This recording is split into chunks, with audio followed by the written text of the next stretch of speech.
Cubby blue blood flowing through our veins. Sitting in the bleachers in the rain. We've shed a million tears and drank as many old-style beers out at the game. Let's go, Cubby, Son Ranto. Michael Cotton. Son Ranto. Michael Cotton. Son Ranto and the lovable Lucy. Lucho Scali. Son Ranto. Michael. Son Ranto. Cotton. Son Ranto and the lovable Lucy. Michael Cotton. Son Ranto. Lucho Scali. Ranto!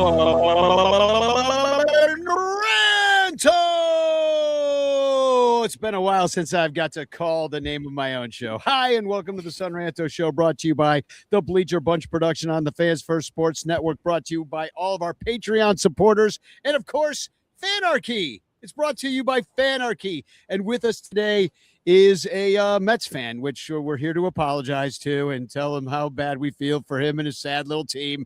But he does have an awesome app to root for his sad little team on called Fanarchy. But before we get started, I just want to shout out our other sponsors, Penguin Imprints, In the Clutch shirts, Matt Kammerer's permanent paintings, and of course our very super duper super ranters, Blake Beard, Bernie Barron. You guys are the best. Thanks for supporting us. So we are smack dab in the middle of this Mets series between the Cubs and the Mets in New York. And Britt, your team looks like total dog shit. I'm very sorry to say, but I've been enjoying your app, Fanarchy. So let's talk about a couple of those things.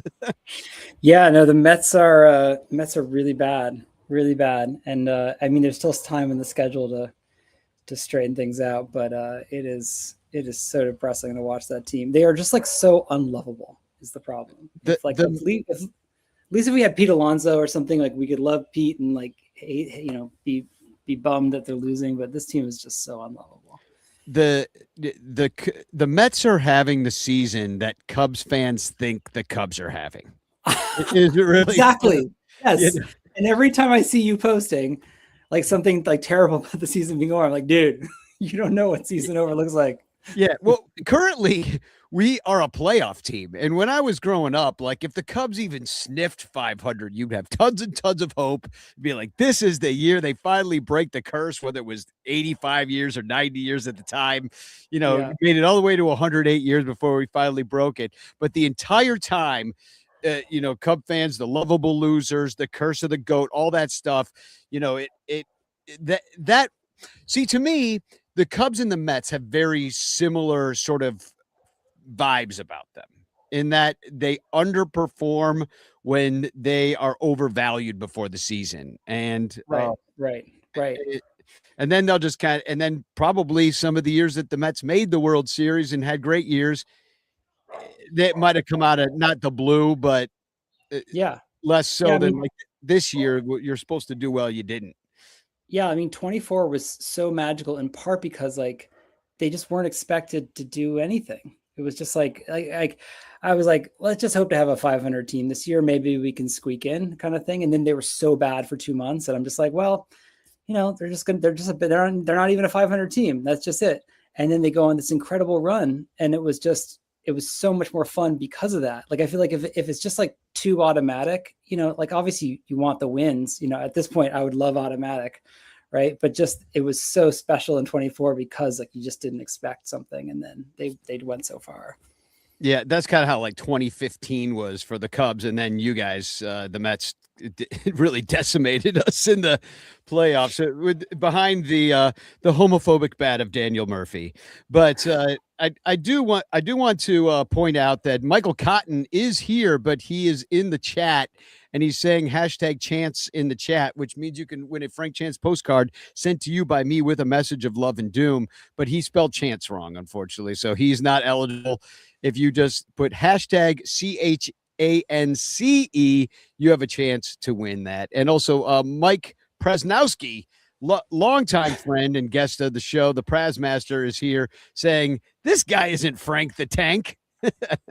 So do you know who Frank the Tank even is? Or is he just a part of Chicago Cubs folklore. No, he's a real fan, and in fact, my wife Liz, for Father's Day, she got me a cameo from Frank the Tank. He's on Cameo. Is he really? And so my Father's Day, surprise in the morning was like Frank the Tank being like, "Oh my God, this fucking team!" Like he's like, I'm sorry, but you have to root for the Mets, but happy Father's Day. But he's like, "Oh, this fucking team!" Like he's a real character.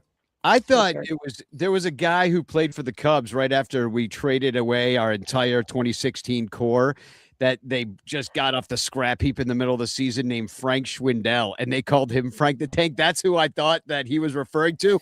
But then I forgot about the Mets Frank the Tank. Him and Pin Man are your famous Mets fans. Do you know who Pin Man is? No. Guy who walks around with all the light up pins, the old guy. Have you seen that dude? Yeah, I've seen him around. Like you see, yeah. I remember seeing a guy like that at Yankee Stadium. I feel like I more associate guys with pins at Yankee Stadium, but yeah, I've seen that guy around Citi Field, I guess. No, Pin Man. Yeah. Tell him Danny Rocket says hey. I've talked to him a few times out there. I'll give him a fist bump for you. Yeah.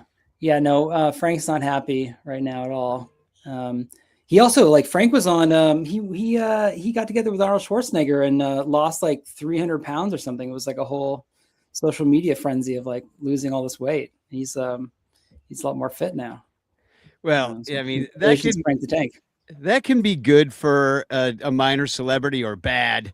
We kind of all know what happened with Jared from Subway. That fame went to his head. Now he's doing life, but and he deserves to be there. But I mean, I think if the Mets keep losing, maybe it's gonna be harder. He's gonna have to go to a life of crime just to survive. So, all right. Well, let's talk a little bit about Fanarchy, because you sponsor this show. Fanarchy sponsors this show. I'm wearing the Fanarchy hat, which is an awesome hat. You just sent me a bunch of Fanarchy hats and shirts. Excellent. Which I give it out. I'll be giving them out on July 18th at the Bleacher Barbecue, Crawley's birthday. So we're gonna get awesome. All the Bleacher bums that matter into a Fanarchy hat or a Fanarchy shirt. And so come on out July 18th to the Bleachers. They're going to be dedicating a gate that day, which of course Cub fans are not happy about. It's a 2016 championship gate. And I'll show you a picture of it. It's like right outside the ballpark. That's kind of on the Clark side. It's just a gate, and everybody's mad about it. Is it like new? Is it a new gate? Yeah, brand new gate. It didn't exist before. Before it was actually, there's like trees there. It's like planter. Now there'll be a gate, and everybody is losing their minds because they don't like the gate. So the controversy is now called Gate, like Watergate. I've named it that. It hasn't really caught on yet, but I'm hoping. I think that'll catch on. I think you got something. I think mine is something. Yeah, but you have to be old enough to know who Richard Nixon was. And that's like, those people are kind of running out. It's like kind of when my mom would talk about, Truman, growing up with Truman, I'd be like, well, that has nothing to do with anything, Ma. But I do have some questions about the Mets for you, because you're going to be sellers at the deadline. I don't think that there's really any hope that they're going to. I mean, there are 8 games out, a lot of teams to climb over to get into that third wild card spot where the Cubs are up. I'll put up the standings there just to kind of show my work. You're the 3rd worst team in the National League it's just shocking. But it's terrible. We gave up 40 runs in the last 4 games. I heard that the starting pitchers for like the last 2 weeks have an ERA over 10. Yeah. It's been a disaster. Yeah. I mean, and the Cubs have put up big runs, 9 runs, 10 runs. This is a team that had barely any offense for weeks until they met the Mets. But so I want to ask about who you might be selling. You have expiring contracts in AJ Minter, who's been injured, but he's a heck of a pitcher. Can help. He's going to be helpful. Yeah. To somebody. David Peterson, Freddie Peralta, who's pitching tomorrow, and Brooks Raley, who was actually drafted by the Cubs in 2009. So he's old as shit, but he could help. Yeah. I mean, Peralta gave up 10 runs in like 3-something innings against the Phillies the other day, the most earned runs he's ever given up. But he should be fine. I mean, he's definitely not having a great season overall. I mean, his ERA is close to 5 now. And the 10 runs is going to, I'm sure, will be like an exception on the ledger, but he's definitely like somebody we should get something for. But he's got to certainly improve his trade value on our behalf. But that should be Jed helpful. To do the deal. Jed, if the shittier your guy is, the more Jed likes him. And he's like, I'll fix him. So I think Jed Hoyer I can see him taking Peralta and Senga off your hands. And unfortunately, we don't have any good players to trade you back. That's the problem. I think Senga is going to get released. I can't imagine. I mean, people were saying that about Minaya at the beginning of the season. Minaya's now kind of come around, is having a better year, but I feel like Senga's been much worse than Minaya for much longer. I think, well, not for much longer, but for a long time. I don't know. I guess I feel like Senga. I feel like there's no hope left, and it's time to say goodbye. Minaya, he has come around a little bit, but his contract's not really movable. I mean, they talk about Bo Bichette, but that contract is like so complicated and probably not movable. That Buster Olney said something about Semien going back to San Francisco, and we take Adames. That sounds weird. That sounds weird. I mean, why, it sounds like, why would anybody do? I mean, Adames not having a good season either, but like just, I mean, Semien and Nimmo, I guess, were just sort of like a challenge trade for like kind of bad or going to be bad contracts, and I guess we can just sort of trying to keep doing that with Semien. I don't know. Swap bad contracts thing. I mean, yeah, I really don't think Willie Adames is going to end up being a bad contract. I don't. Semien might be, but I believe he's a little older too. Yeah. So I mean, we got Beatty and Vientos, who've been like, so promising for so long. Vientos had that great 24, was terrible 25. It's been terrible this year. So like, I don't know. It's just like it's the problem with like a bad team. You're like, you're selling low. Yeah, because there's the reason they're bad is because the guys are doing badly. Yeah. Right. I mean, if Peralta has an ERA like under 3.5 by the trading deadline, it means the Mets are doing like pretty well and have climbed out of the bottom half of the National League, probably. Like, I mean, the Cubs need your guys now, though. Like, that's why I'm saying they might even take Senga and like put him in the bullpen, try to fix him, get that ghost fork moving again. The dude throws hard, but I know. I thought like maybe he could just, I mean, the problem is he can't be a reliever because he's too fragile, but like, obviously like that one inning yesterday, it's like, if you could just sort of be our closer or 7th inning guy or whatever and throw that kind of inning, but he's like, he kind of like, he needs his routine. He can't be sort of brought up, like, warmed up, down and, how about a professional opener?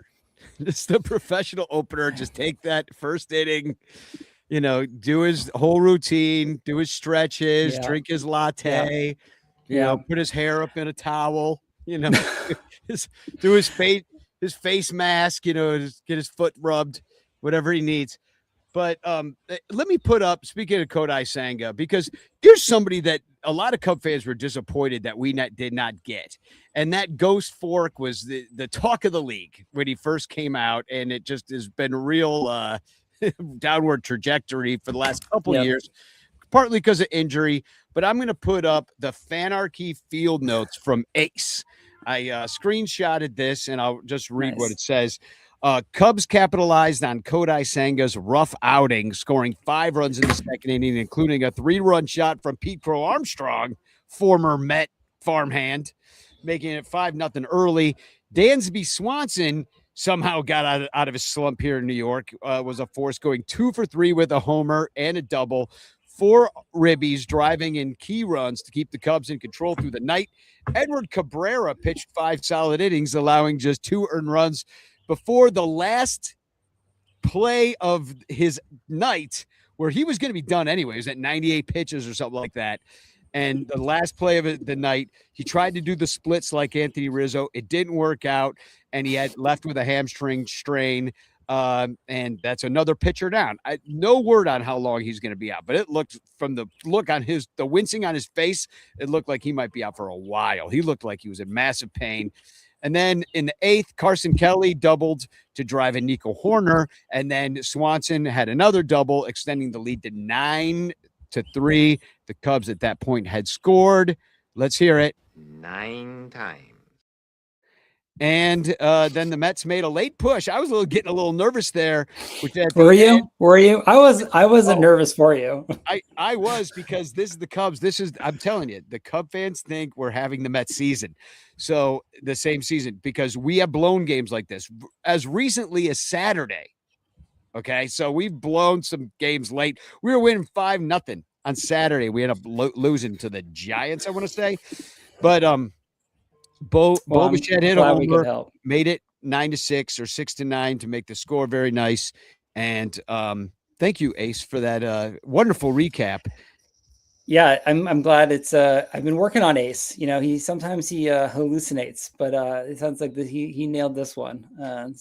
Michael Cotton has, on our daily show Cubs Pod, has been reading of everything Ace says and criticizing him from time to time, you know, about like, because sometimes he seems like he's cheering for both teams, or, you know, or he's not cheering enough for the Cubs or something.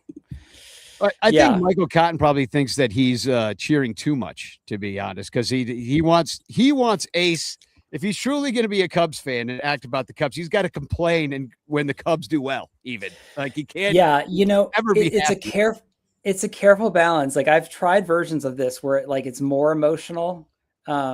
You know, and it just sounds like super false and fake. I found like the sort of best balance is like the emojis, you know, just kind of like give that little hint of emotion. There was a when it references like we, like, you know, we're going to have to do better or something like that. Like, it's like, okay, that's cool. You know, like he's on our side, you know, but if it's like, if it's too much hoo-ha, then it just sounds like, who's this faker AI thing, you know, like trying to be like a human. Yeah.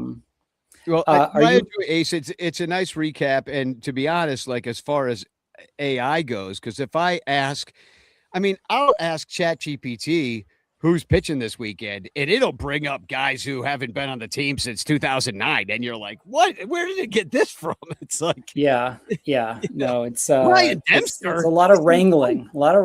I mean, actually the way it works behind the scenes is like every time it like pulls something down from AI, it has to validate it. And I have all these hooks to sort of actually validate against the actual box score. And then it like, if it validation fails, it has to just go like try AI a different way, or, you know, something to get it right. It's a lot of wrangling of that Ace. Do you see my screen I'm sharing? I do. Can I share it? Yeah. I'll put that up there. This is a screenshot from Fanarchy. This is the Mets feed.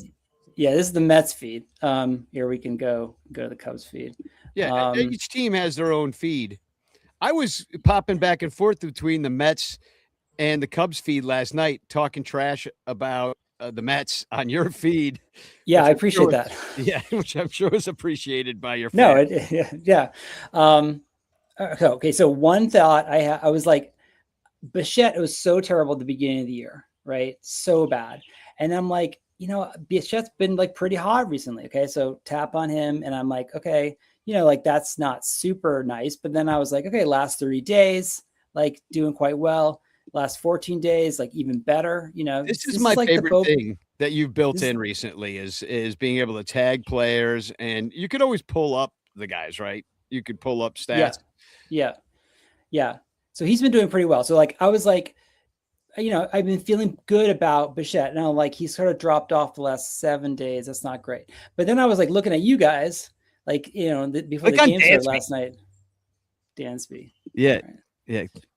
Because he's been terrible this year. Look at that. 194 on the season, which is actually a lot higher than it's been for a month. He was not in the 170s and just sitting there. Yikes. Yeah. Okay. Well, you know, last 7 is going to look pretty good. See, like that's a last 7, like, right? 1.842 OPS, 3 dongs in 7 days. Look at him. He's out of his slump. Woohoo! Right. Yeah. And I was looking at Crow Armstrong. I mean, it's like out of hands. Okay, you know, it's like that's those are impressive numbers, right? It's like better than last year, right? Great. He's doing well. And then again, I was like last 30 days, it's like what like this. He's Ted Williams, 11 home runs. and this was right after I don't know if you saw this White Sox fan that was screaming at him from like this like picnic area, the White Sox game, and he turned around and he said some things that I will not repeat this early in the evening to this girl. He had to apologize and do all this. He got slapped on the wrist for that one. I didn't see the slapping on the wrist. I just saw the he clip. might have got a little fine. I don't remember it. But he anyway. Ever since then, he has just been on fire. Look at that, betting 467 in the last 2 weeks. And can I just say he's not even a starting all-star because people, I think, I don't know, they just. Well, yeah, you have to be like hot in April and May or whatever to do that. I mean, even like last 7, I think it's even. I mean, look at that, 500. Yeah. I mean, that's a breakout. I was like, feeling good about my guy Bichette here, and it's like, no, that's a breakout. Swanson's clearly a breakout. Who else is? But he was totally worth those 2 months of Javi Baez, though, wasn't he? Yeah, and how's Bregman's defense going this year? Is it really good defense? Yeah, he's got brick hands. The thing is, it's weird with Bregman because it's not that we didn't need him. It's good to get some veteran know-how out there, but he hasn't been good. His average, look at it, 154 last 7 days. That's been kind of going for a while. He's been pretty disappointing this entire year.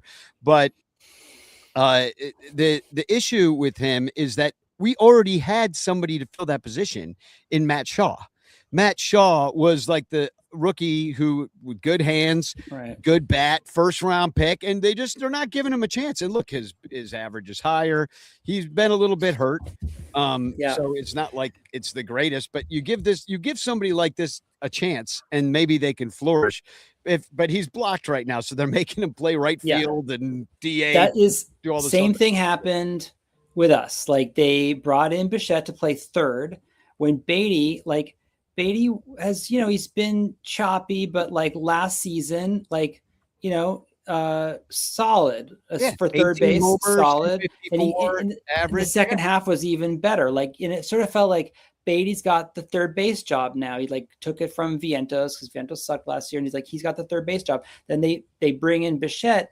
And they were like, oh, Beatty, you're going to be a super utility guy. You're going to play right field and you do some first base. And he's playing all over the field.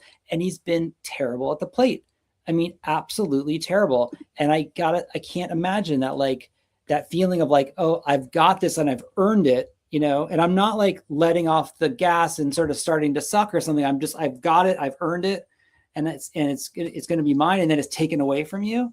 And then I'm going to run around, learn right field instead of learning how to, hit a curveball harder. It's just I don't know. I feel for the guy. I feel like that was they mess with him and they screw up the development. And meanwhile, just like the Cubs do, the Mets are the kings of getting a dude that's past his prime. You buy high, and I mean, look at the Freddie Peralta deal, for example. It's you unload a bunch of dudes, give them to the Brewers, ruin our lives in the Central. And then Freddie Peralta is a serviceable starter for you. He was lights out for the Brewers. They know exactly when to trade their tools or their toys. Yeah, no, I mean, I guess it was necessary. I think about it as sort of, I don't know. I don't know how the front office actually thinks about it, but I think about it in terms of sort of risk and upside, the floor and the ceiling and all that. And it's with the Peralta deal, we raise the floor and the ceiling a bit on our rotation. Where Sprout, I was thinking at the time of the trade, I was Sprout could be as good as Peralta this year. Now it turns out first 2 months he was not. He's pretty bad, and then he threw a no hitter through 6 innings 2 nights ago or something like that. But overall he's not been that strong.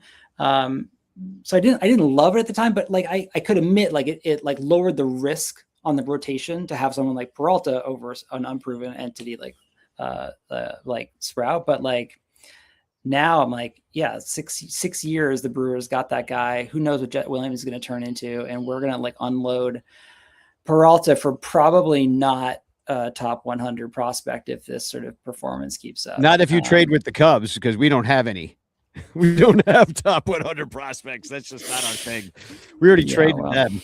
Anybody we had. So let me read. Do you mind if I read Ace's game 2 Fanarchy Field notes here? Yeah. Because this is really what I'm impressed about. Dansby Swanson was the star of the show, smashing 2 homers and driving in 7 runs to lead the Cubs past the Mets. His grand slam in the 8th sealed the deal. And after falling behind 3-0, the Cubs roared back with a 4-run 5th, highlighted by Michael Busch's 2-run homer. That tied the game at 3. Javier Assad kept the Mets in check. It was pretty average Assad outing, about a strikeout inning, couple of walks, a bunch of hits. But he, kept too many runs from scoring. Solid work from the bullpen. They didn't give up anything. And then Michael Conforto, a little Mets revenge tour, his double in the 5th brought the Cubs within 2. That was we're actually working backwards. It was part of the 4-run 5th when the Cubs came back. With this win, the Cubs have now captured 2 straight, improving their record to 42-37, 5 games over 500. Things are looking up as they eye the second half of the season. Ace likes us.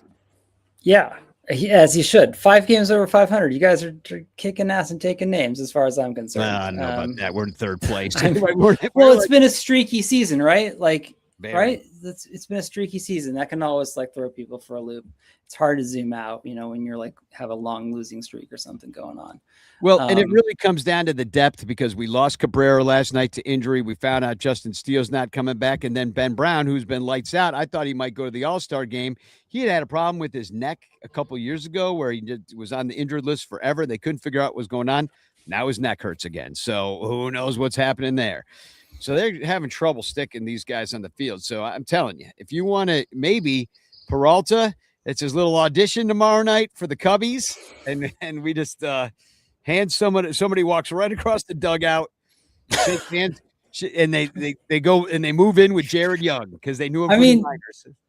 Who's pitching for you guys tomorrow night? Who is pitching for well, I'll put it up. Have it here. Game 4 is Boyd. Boyd is back. I see. Boyd. So I guess trading Peralta to the Cubs before the game would probably push Boyd's start back a day. Maybe I think we should. Well, we got the Brewers. I think we got the. I don't think so. We've been waiting for Boyd to come off the IL for over a month. He was playing Legos with his kid and ended up blowing out his knee. And I would love, but we got the Brewers this weekend, so I would love Freddie Peralta, Friday Night Lights. Friday night. So okay, if he was traded before the game tomorrow, you guys would hold him back a day. Yeah. To start Friday. All right. Friday against his old friends, the Brewers, where they'll probably put up 10 runs in 2 innings on it. That's Cub. Yeah, no, I think that's fair. We'll see what happens. Maybe Stearns will, despite his measured response in the press conference, maybe he will, have a deal that he can't turn down from the Cubbies. They're definitely on the phone. They're probably not on the phone. They're over at Gibson Steakhouse right now. They're trying to work out something, trying to get Peralta. Just take all you guys. Take them all. Wait, I should do a shout out to over in the Mets feed here. Got Michael here. I know you said you got to go, and I always just talk everybody's. Oh no, yeah. No, actually, I'll show you a few more things before. Show me a few more things, and then we'll go to commercial. All right. So Michael here, I was thinking about this earlier. So Michael, he's a Fanarchy user, and I think this sums it up nicely. I've been watching this team since the 70s, so I've seen it all. Even back then, they at least played hard and they tried. This team just gives up after they fall behind. Get rid of as much veteran dollars as possible. Keep Lindor and Soto. Maybe those two could have a powwow together in a treehouse. The word is that they don't like each other. Oh, and actually, the word is they don't like each other, and that you cannot help but think that they're trying to avoid each other by getting injured when the other one comes back, because they've only played a couple games together the whole season. But and iron out whatever differences they have. Even on the team, Juan Soto, he went out with his back. He was wearing a big old back brace, and Lindor's right. But it was a little bit of and they were a little ambiguous about the kind of. It was the back didn't feel quite right. The game before. Lindor's supposed to come back. It's Anyway, they got to work it out and spend some real money on starting pitching and let the kids fill in the rest of the defense. Oh yeah, and trade Vientos. We all hate Vientos. I mean, Vientos has been so bad. Oh wow, that's so, why do you hate Vientos? Well, he's we obviously loved him at 24, but he's been really bad this year for sure. Can't hit right-handed pitching at all. He got his opportunity when, a bunch of injuries of Polanco and Lindor. So he had an opportunity to play first base every day. Oh, and Jared Young, who's kind of a quadruple A guy, but yeah, I guess he former right-handed. quadruple A Cubby. He was right, but he mashes mashes right-handed pitching. Anyway, but they gave Vientos the first base job, and he was just terrible. I mean, he was bad at first base. He couldn't hit right-hand pitching. He went like a long time between hits, and then his like press, when he talked to the press, it would be a little like, I think I'm doing a pretty good job out there. And he'd like post on Instagram, like stuff with his girlfriend, like of him being like kick ass and stuff. And it's like, it's like when the team's like so bad and you're like contributing to them being so bad. And then you sort of act like it's all good, so that doesn't really make people like you or root for you to kind of turn the slump around. So that's why people were mad about the gate, because they unleashed it on the same day we lost. They were like, oh, just making gates instead of winning ball games, are you?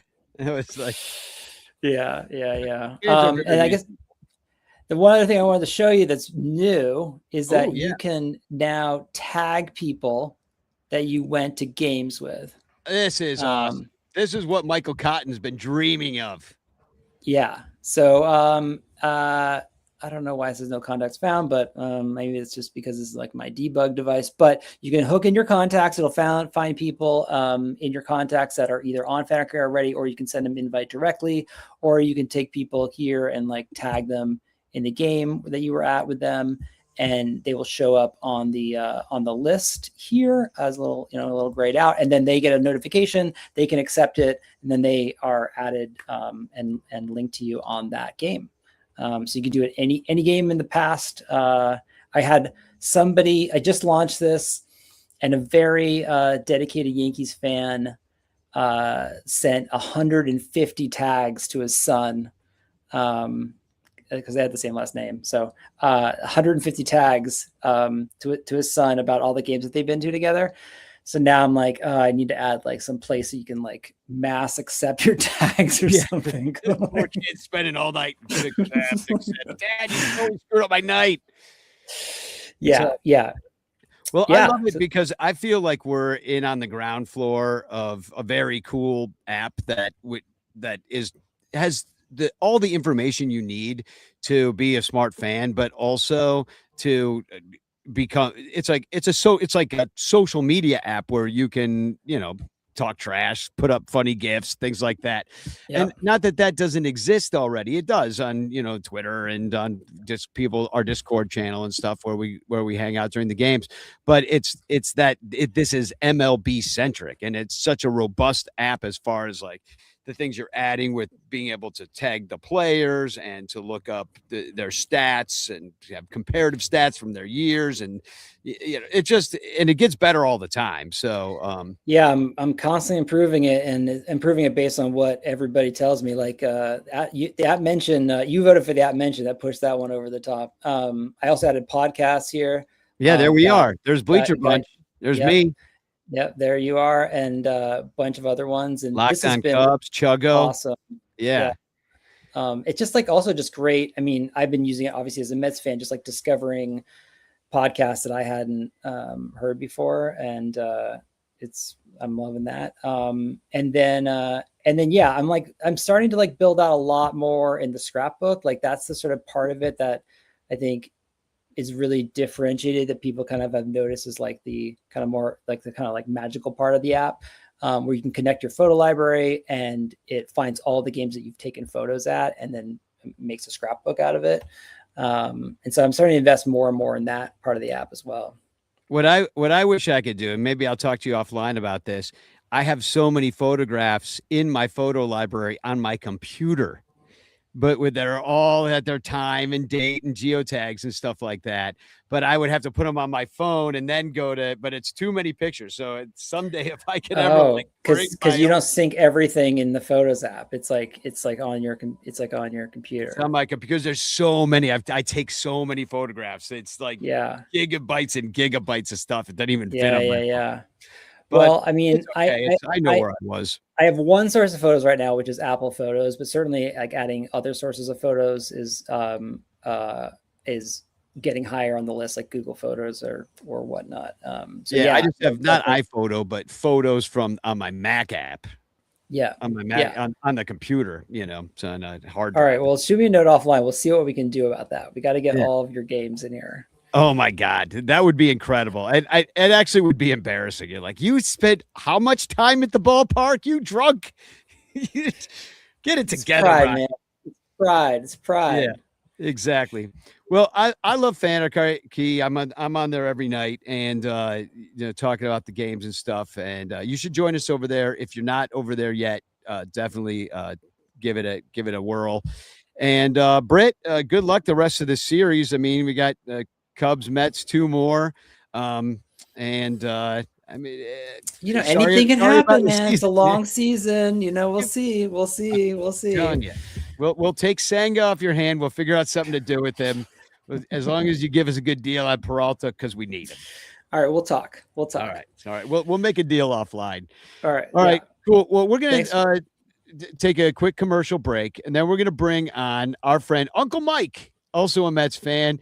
And another Mike is coming on too, but you know him is Mike Waller. He's from the Cubs PS Plus podcast, and he'll be here to hang out with us. In the meantime, I'm going to play a couple commercials. Here's the first one from Fanarchy. And Britt, have a wonderful evening, and we'll talk to you next time we talk to you. Yeah, thanks for having me on. Cool. Right on, dude. Yeah. All right, we'll be right back. Oh, hi. I didn't see you there because I was entrenched in the awesome new baseball fan app called Fanarchy. It's the best way to keep up on Cubs and baseball news and follow every game live. But what I like best is the game search feature. I can find any game in history by describing it and say I was there. Gabby Hartnett hits a big homer, and there it is. The lineups, the box score. Oh, I can reminisce about being there at the homer and the gloaming. People don't say gloaming about dusk like they used to. Let's try another. Babe Ruth calls his shot and hits a homer at Wrigley Field. And there it is, Charlie freaking Root. What a bum. Anywho, I love Fanarchy, so I wrote them a song. Get off Facebook, get off X. The Fanarchy app is the best. For all the Cubs baseball news I need, I always use Fanarchy.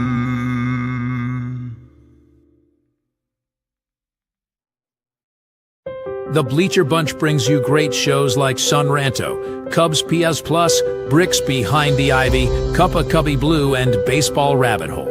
But you could be getting so much more when you subscribe to our Patreon page for as little as $1 a month at patreon.com/BleacherBunch. Get access to our exclusive daily show Cubs Pod, where we recap every single game. Plus, be the first to hear Cubs music, get early access to events, and receive an invitation to join our Discord Cubs community, where fans just like you show up every day to rant and rave about our beloved boys in blue. Most importantly, 10% of your Patreon pledge will go directly to help the Lost Boys Youth Baseball program. So join us. There are perks at every level, like the Renter Calendar, absolutely free, and name recognition for you or your business. We are independent Cubs podcasters, and we need your support. Otherwise, we'll quit. Seriously, we'll all quit. Some of us might even die from your lack of support. In fact, the cutest little puppy you've ever seen will die if you don't support the Bleacher Bunch at patreon.com/BleacherBunch. We promise to spend all the Patreon money on tickets and beer and all the dog crap we have to buy just to keep our podcast rolling. So give us your money, and we'll waste it far better than you will. Patreon.com/BleacherBunch. Free trials are available, but don't do a free trial. Just join, okay? Okay. Patreon.com/BleacherBunch.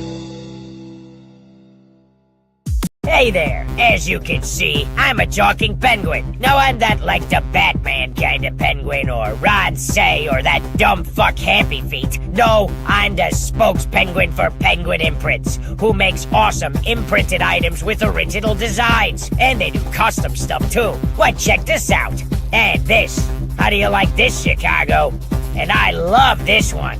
And this might sound a little weird coming from a penguin, but fuck ice indeed. Penguin Imprints also makes custom t-shirts and stickers for your event or organization. And because they're sponsors, listeners of the Bleacher Bunch Network can get 20% off any order at penguinimprints.com with the code BleacherBunch.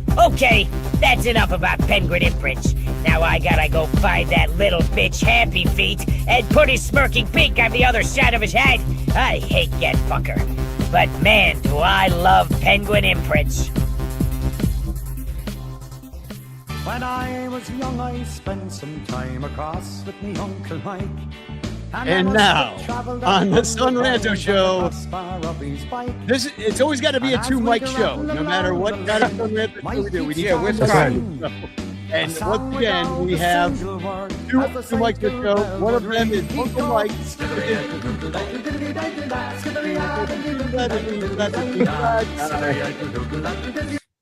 Now, Mike, before I showed you the song Uncle Mike by, I don't know, there's some Irish band, were you aware of this song, Uncle Mike? Never. Can you hear me okay? I can hear you great. All right, cool. No, not at all. I was like, who's that? And why does he have my name? But you know what? I've come to find out that there's a lot of Uncle Mikes walking around. So I bet you this Mike's the Uncle Mike too, probably, right? Yeah, I'm not actually. Mike Waller, you're not an Uncle Mike? Wow, I'm not. surprising. That's No surprising. siblings with children. Correct. Well, you could be one of those, like, my friend's got a kid, uncle kind Yes. of guys. So Yeah. in that sense, yeah, I'm Uncle Mike. Oh, So, very cool. Welcome. How do I on the- sound? I'm out on my balcony. Hopefully, there's not too much background noise. You sound like you're kind of like inside of a Tupperware, but that's fine though, because it's not a bad sound. Okay. Yeah. Nice background though. I Yeah. dig it. Yeah, Yeah, it's a beautiful nice day. background. You got the sky, the beautiful sky behind you, a nice tree. Look at Uncle Mike. He's got a recliner and another chair. Look at me. I got a bunch of. I look like I'm in Sanford and Son. I'm in my I've got kids home temporary. from college, so my pod space is a little occupied at the moment. Gotcha. Well, welcome everybody to talk about Hey, that series that we're halfway through. wait. 1 second. We're talking Mets. I thought we were talking Nixon 5, baby. Congratulations. I I was we're in New York. talking Knicks. I was in New York City when they won it too. So I was across the river in New Jersey, but I was there walking around Times Square the day before, and That's the dope. city was so electric. I went down by Madison Square Garden, and there people were selling the unauthorized T-shirts everywhere, and just everybody was so excited. And then on top of it, you had the World Cup going on.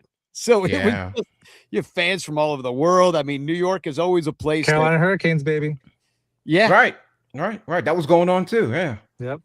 Yeah, so I mean, New York's always a place that has a lot going on. There's a reason they call it a New York Minute, right? But at the same time, that was a particularly a lot, even for New York. Yeah. Yes. All that going on.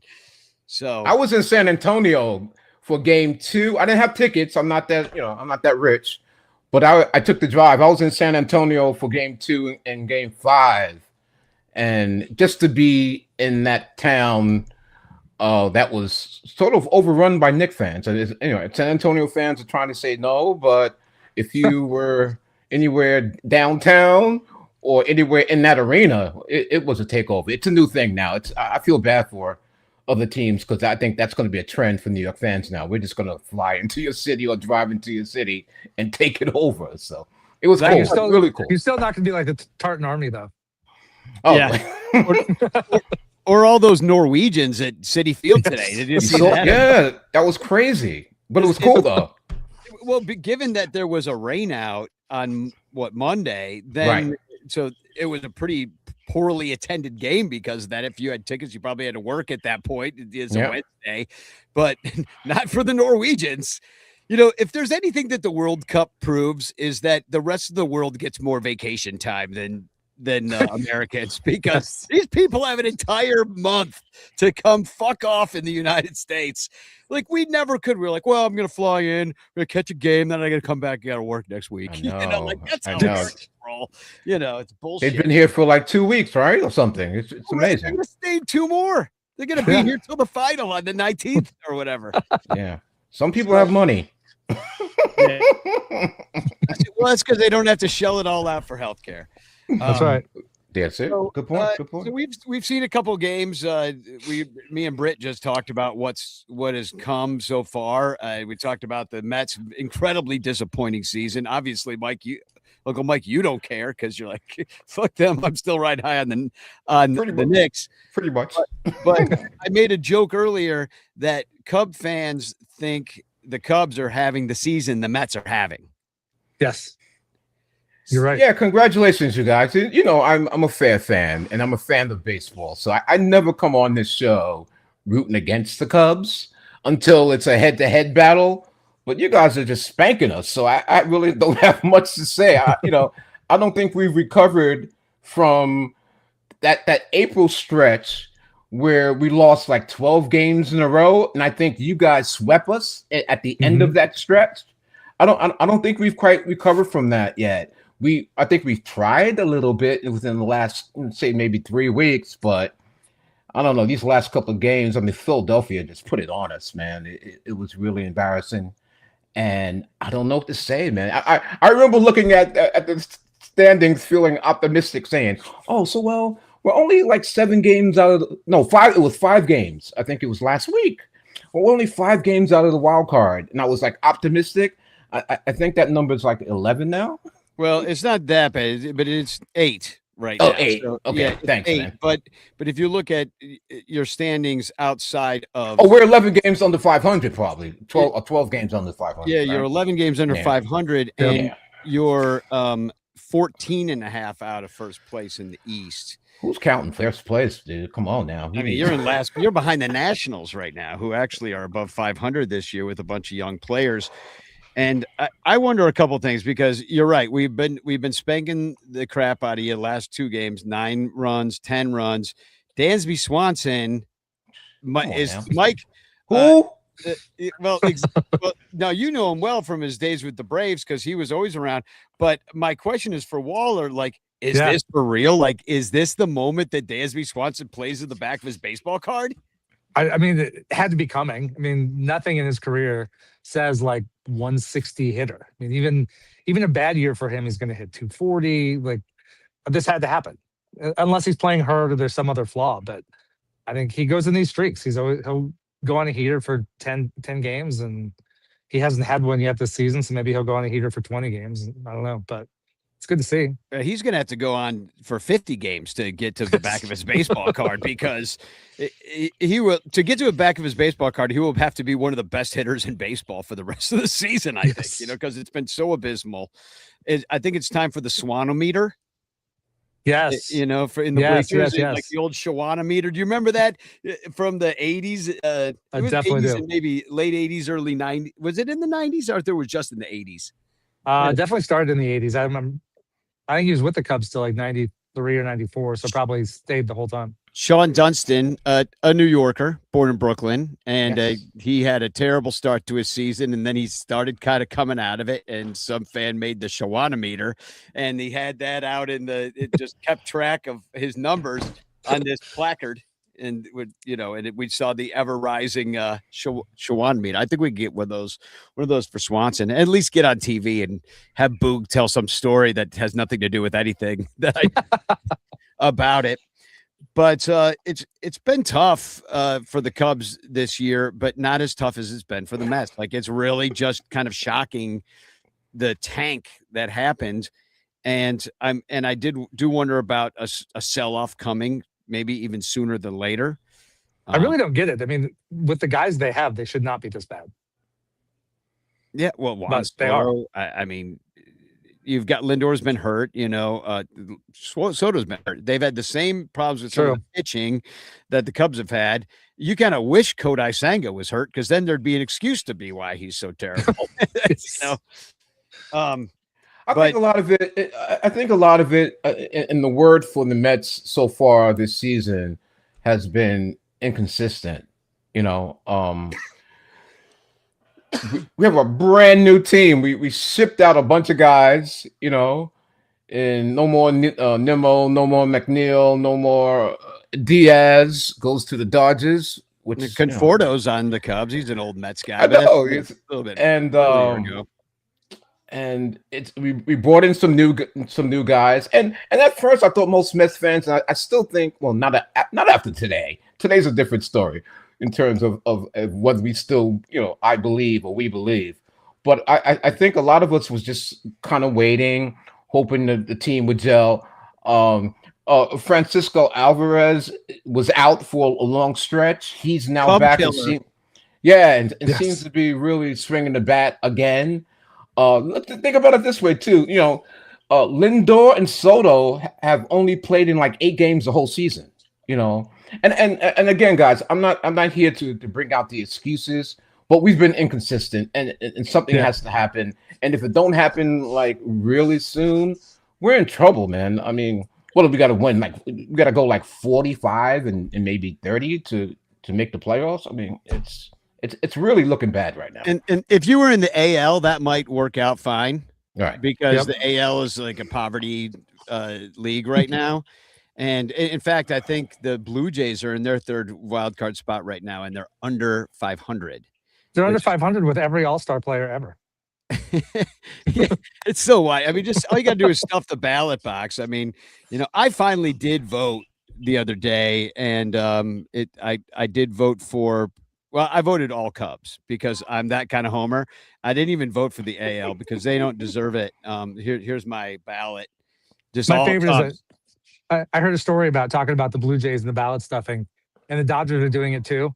And it's so bad that Hyesung Kim is 4th among second basemen, but he's in AAA right now. Yeah. Well, the Cubs did it in 2016 and Addison Russell got to be on the All-Star team because people were so jazzed about that team. They just like stuffed the ballot box and got the vote. I remember doing it. I voted 50 times. I think you could vote 50 times. I think I did all 50. But let me ask you about this play that happened in the game yesterday when Michael Busch was at the plate. PCA was at first base. PCA went to steal second base as Michael Busch got walked. And so it's just PCA is forced to second, should be first and second at that point. But because PCA was stealing, he went down and he tried to, get the base as if he didn't know what had happened with Michael Busch. Yeah. And so, but he got the base, came off the base, the tag stayed on, he got his hand back in, but technically that is the rule. If you hit the base and then come off and then you got the tag on you, you're out. And so that was the correct call. But how did you feel about that play? I mean, in your soul, that's what I want to know. Yeah, I wasn't a fan. I think that's one where I get the letter of the law. I get like if it was a normal walk and he just jogs down there and then somehow stupidly steps off the base and gets tagged, cool. That's baseball. But that one felt like a continuation, and I wouldn't mind seeing them address the rule because he didn't know if it was a strike or a ball, and so he was trying to slide in. And I think there should be a point where the stolen base stops, and you say no, it's ball 4, because the second base ump didn't even make a call. He just said ball 4. Ball So 4. he didn't make safe or out call. I feel like there should be a chance to kind of hit the bag and set.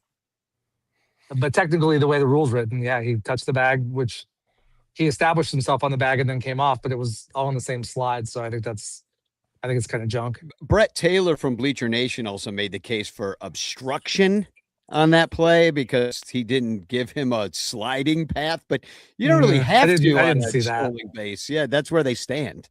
He You was do, standing but I in the mean, wrong he got his hand through. So I don't know. I could see the argument for it, but they're never going to call it.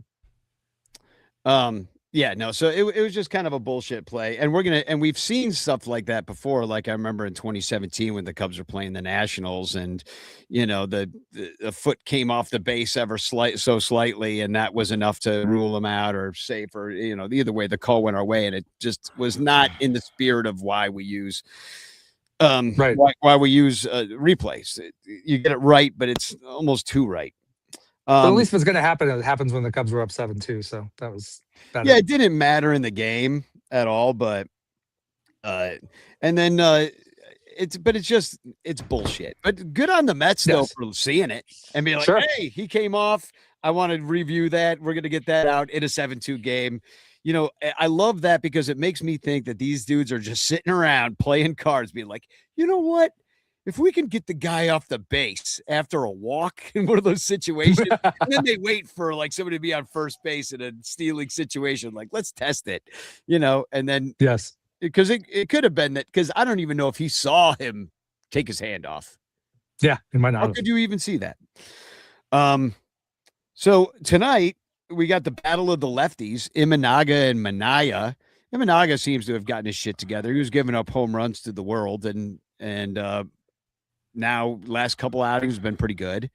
Mm-hmm. And Uncle Mike, like Manaya, bit of a disappointment, right, for Mets fans, or how you feel about Sean Manaya? I'm trying to be optimistic, but I really can't. I mean, everything that was great about him, a year ago is now turned to everything bad. I'm trying to be nice, Rocket. I don't want to say, I want to say was worse. Have you seen this show? Last year was worse. He had a no, the year before when he had that breakout, the breakout year, and we thought he was going to be our number one. That's so long ago. 3 WAR season in 2024, negative 0.3 last year, and he's worth nothing for you this year. 464 earned run average. Yeah, I mean, he's 1-2. His ERA is ridiculous. I mean, I wish I could say something nice, but I'm not very confident about his start today, to be honest with you. The only good thing about the start today is that Lindor will play today. That's the only thing that's positive about tonight's game.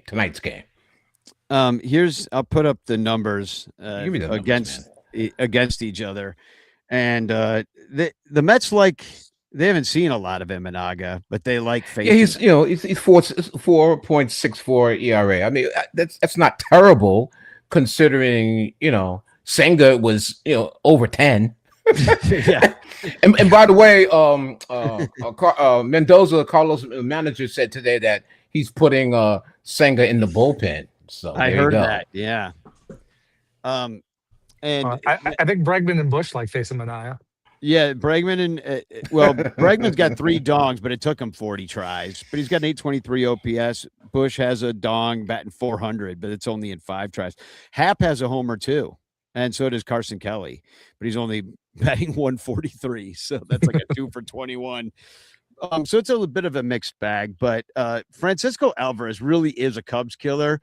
He's 1 for 2 against Imanaga. One of those is, of course, a home run because, of course, it is. And let me give you some of his numbers against the Cubs in his career. Alvarez is slashing 365, 459, 769 slug for a 1.228 OPS. That's Ozzie Albies territory. Exactly. He's got 6 home runs in 61 plate appearances. So 1 out of every 10 times he's taken it deep. Just outrageous. 3 doubles. He hit a bomb today too. That was incredible. He hit one so far.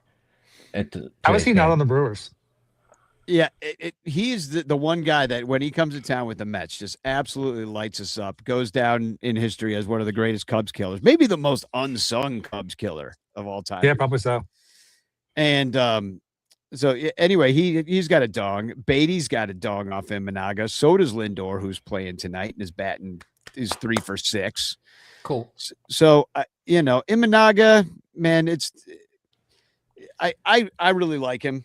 I think he's been a solid Chicago Cub, but when you see a situation where you're giving up dong after dong after dong, like Kyle Hendricks got to that point in his career where they just had figured him out. Like, I don't know if he was tipping or something he was doing is being like, oh, here comes the fastball. And, With him, there was a big, and I think there's a similar thing in play with Shota. With Hendricks, when he was up close to 90, he could play, had enough differential with his changeup, made a big difference. But when he fell down to only throwing like 86, 87, and his changeup's coming out 83, 84, there's just not enough change. And we see that with Shota. When he's able to get that rising fastball up to like 94, so it plays a little more like 96 sometimes, it's great. But when he's throwing 91, 92, he's just not the same pitcher. Can I ask you guys something? And I wonder if you saw this. It wasn't Manaya's last start. It was a start, well, quote unquote, start before that. Carlos Mendoza did something really strange. I don't think I've ever seen it before, and I'm wondering if you guys saw that game or heard about it. Actually, this guy's like one of my favorite guys in terms of names in all of the major league, and I'm talking Huasca Brazoban. That's a great name. All right. Yeah, that's amazing. Yeah. So what Carlos did was he had Brazoban pitched 2 innings prior to Manaya coming in. I had never seen so it was an opener kind of thing. Yeah, it was an opener thing. I don't know if he's going to pull that bag of tricks out again tonight, but I was just wondering if you guys ever see. When I saw that, I was like, "What's going on here?" Cubs have done it a few times. Sometimes they'll do it like if they don't have a guy stretched out, like they've done it with Colin Ray. It just lets the starter start at the bottom part of the order, or if they've got like a lefty pocket somewhere, you can kind of wait and aim and bring him in there. It happens sometimes. I don't love it, but I mean, sometimes it works. So yeah, and it's a Brazoban had. That is a great name, Huascar Brazoban. That's amazing. Yeah, you can set your watch by a name like that. Brazoban. Yeah, and he actually has some experience starting, so it wasn't a totally. He had started 3 games last year. He started 6 this year, but as you're saying, that some of those are opener games. Maybe all of them are. But it helps out. Some guys, baseball's such a heady sport. Yeah. Sometimes I think the Cubs did that. Didn't they do that when they played one of the games they played Philly? They started Thielbar because they have all those lefties at the top and got through that, and then I think it was Colin Ray come in after. It usually has to do which hand everybody wipes their butt with when they do that. Yeah, that's the most important thing. It is the most important thing in baseball. I think I have to play the drop. Now the most important thing in baseball is the hand you wipe your butt with. It's true. It's true. I'm a lefty. So always shake Mike's right hand. That's what I've just learned. That's what I've just learned. And then tomorrow, it's going to be a future Cub, Freddie Peralta versus Matthew Boyd, back from the injured list after getting injured playing Legos with his kids. So is Freddie Peralta looking at those numbers? Freddie Peralta has a lot of experience versus the Cubs, and it's ex-Brewer, ex-Seattle Mariner, right? Ex-Brewer, and our numbers against him are not great because of it, although some guys have lit him up. Like, look at Ian Happ. He's got 2 home runs in 34 tries, but he's batting .088. Michael Busch, 19 at-bats, 2 home runs, but batting 105. So a lot of guys have home runs. Swanson is batting .091, but he has a home run. Suzuki, 1 home run, batting 125. Like, do you see a theme here? Nico Horner, 31 at-bats, 1 home run, batting 161. So they're just coming up there and swinging out of their shoes. The only one that does well against him overall is PCA. 13 at-bats, smaller sample size, batting .385. But remember, Danny, he no longer gets to carry around the Milwaukee Brewers double magic. True. So maybe we can light him up finally. And then Matthew Boyd back from the IL. So we really need him because we just had 2 of our starting pitchers go down on the same day. Ben Brown goes on the injured list on a day he didn't even pitch. So, and it's his neck again, which he had a problem with. You know what the season now is reminding me of, Danny? Do you remember 1985? I do. And there was that picture in Vine Line when all five starters were down. Cubs were cruising. So, Uncle Mike, the Cubs were, it was after they won the division in 84. They're fighting with the Mets. Cubs were, I think it was up 6 games in the middle of June. They had that picture of all the rotation. Within 3 weeks, the entire rotation was on the injured list. Wow. Including Steve Trout falling off an exercise bike, which I still find the best thing ever. Well, especially now that we know that Steve Trout was at January 6th. So it's like anything bad that happens to that guy is actually a plus for humanity. At this point. Rocket, I'm not gonna go hard on Freddie because it might be the New York crowd and playing in New York. I mean, it's a big difference playing in Citi Field and being in New York and playing in Milwaukee. Fans, don't DM me. I love Milwaukee. You guys have great beer, but I'm gonna give him a break. His record is, what is he? 5-6 on the year. His ERA is a little up there. It's like, I think it's like 4.83. Yeah. He's got to cut down on the walks, though. That's been his Achilles heel so far this year. He's got 34 walks on the season. I got to give it to him. He comes out and he pitches he makes his turn. So he's not shying away from it. I'll cut him some slack. We need him, man. I'll be honest with you. We brought him here to be our ace. So I'm gonna, I'm hoping that's what's gonna happen. It'll turn into that. You traded some pieces for him, so the Brewers got better by giving up Peralta. And, absolutely, that's the devil magic again. That always happens. I don't even the Cardinals. I'll give you the devil magic, Mike. But the Brewers, I think they're just a well-run franchise. Like if they not just. I agree at this point. They're good. God, it's they're good. But the only luck they have is good luck. It is, yeah. They never get the bad injury, I don't know. They had Yelich was down for a while, and when they did reset, it was actually an effective reset. They're like, okay, we're going to come in fifth. We're going to not be very good, and then we're going to train our guys, and then by the time we get them trained up, they'll be in first place next year, and that's the way they operate. No Corbin Burns, no Peralta. Woodruff has never been the same, and they just don't miss a beat.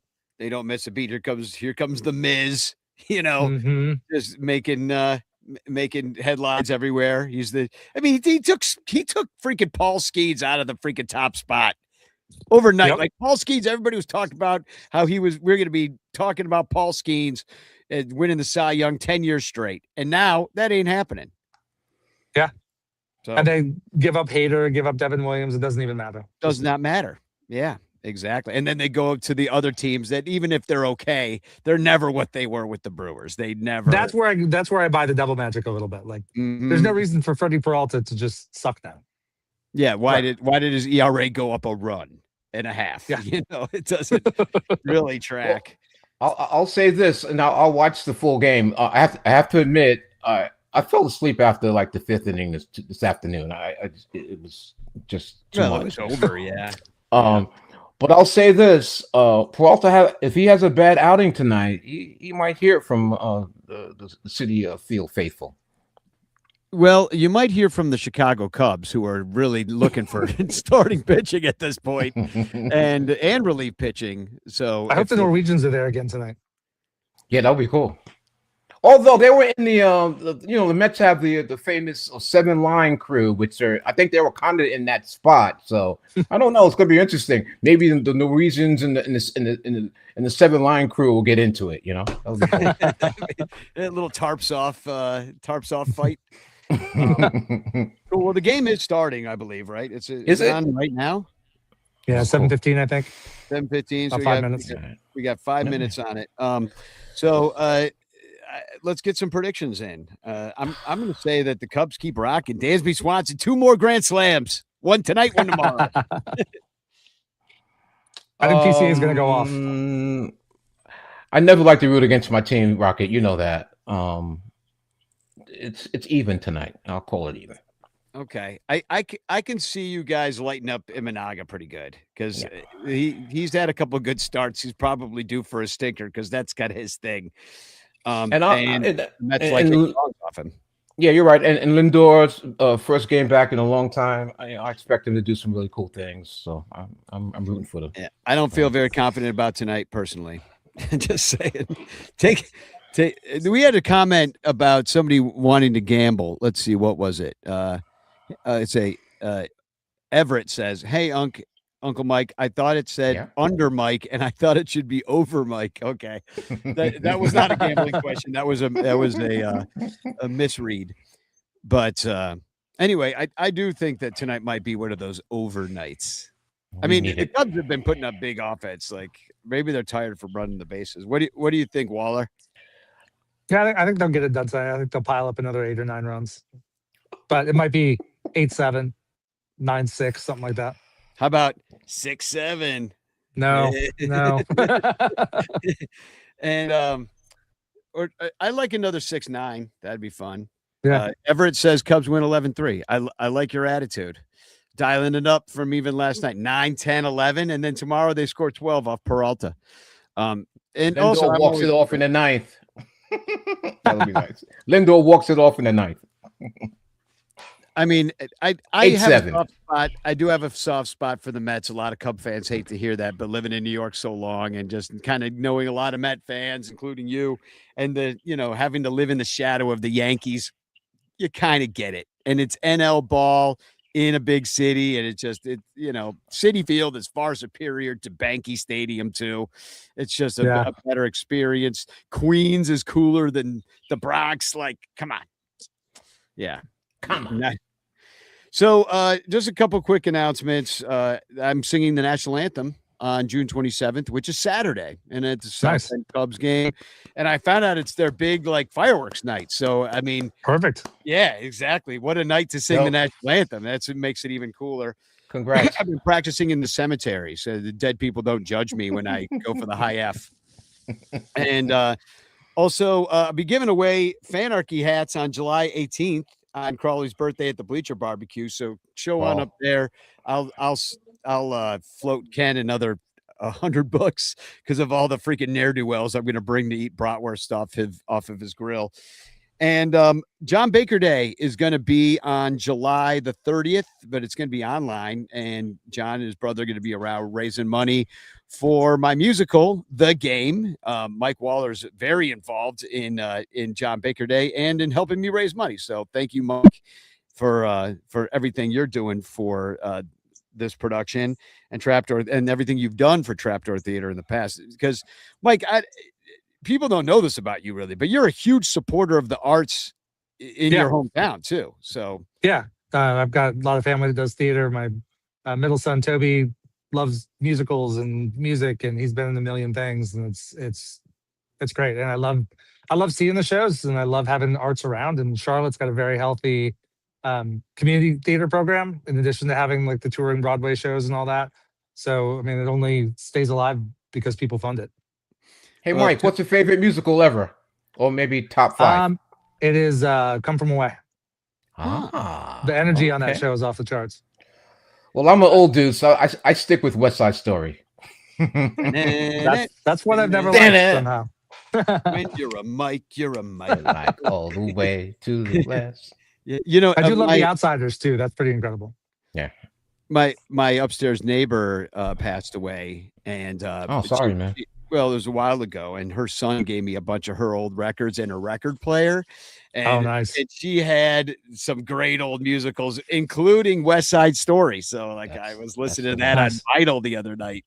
So it's funny you bring it up. And that rent thing was pretty good too. I have to say, Rocket. That something called Rent was cool.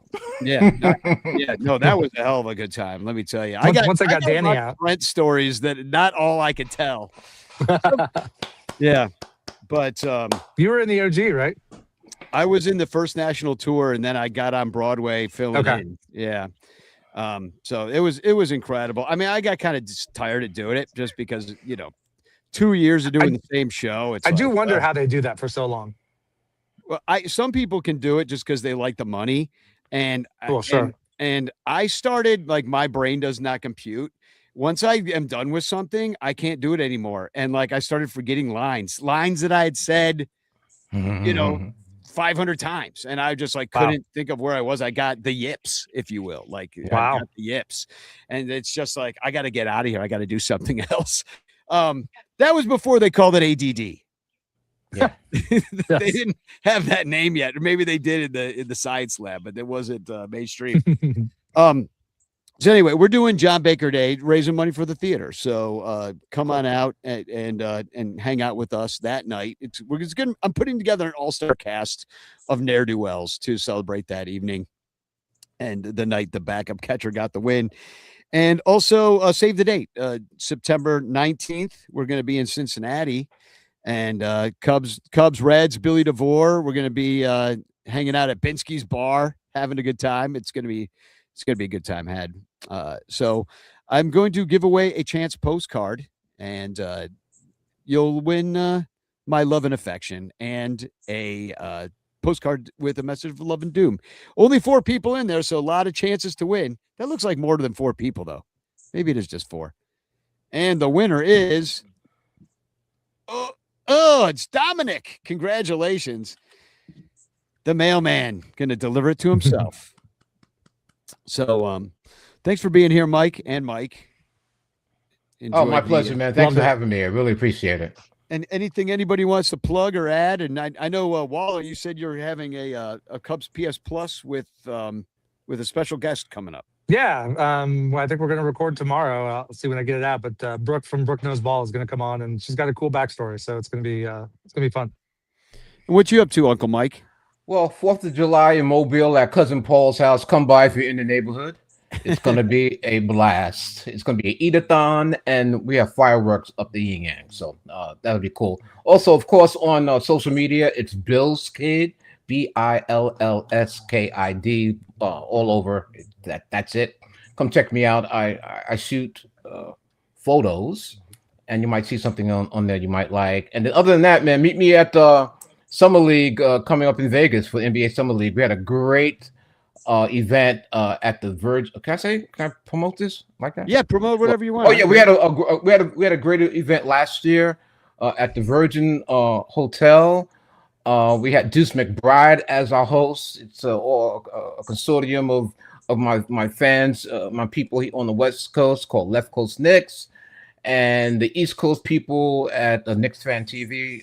We're putting something together as we speak.